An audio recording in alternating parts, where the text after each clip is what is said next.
Bonjour à tous, aujourd'hui Axéo Consulting vous présente Solvabilité 2 en 90 secondes. La directive Solvabilité 2 cible les entreprises d'assurance de l'Union européenne. Elle a été adoptée en 2009 et plusieurs ajustements ont été nécessaires avant son entrée en vigueur en 2016. L'approche comptable utilisée depuis 1970 sous Solvabilité 1 est remplacée par une approche par les risques qui intègre la notion de mark to market. L'objectif de la réforme est de garantir la solvabilité des assureurs en vue d'avoir un niveau de fonds propres supérieur à leur engagement.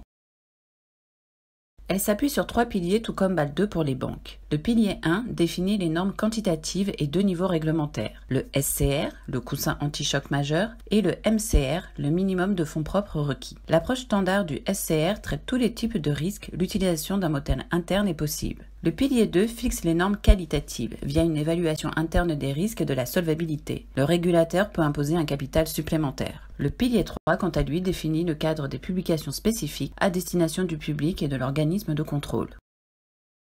Pour le calcul du SCR de marché, les asset managers doivent fournir aux assureurs leurs inventaires sous un format de référence. Les informations fournies doivent être complètes, exactes et de qualité afin de permettre le calcul de son SCR de marché. Si un OPC ne peut pas être transparisé, l'assureur est contraint d'y appliquer un choc de 49%.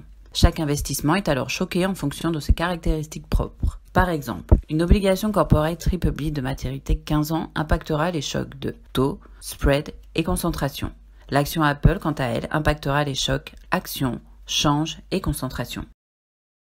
La revue 2018 adoptée le 8 mars 2019 a permis plusieurs simplifications. L'approche par transparisation est possible sur la base de la dernière allocation connue. Pour le SCR de marché, des contraintes pesant sur le financement de l'économie ont été levées. Le choc de certains titres non cotés est réduit et une nouvelle classe d'actions de long terme subit un choc limité à 22%. La seconde révision prévue fin 2020 devrait porter entre autres sur le choc de taux peu adapté à un environnement de taux bas et sur le paramètre de Volatility Adjustment.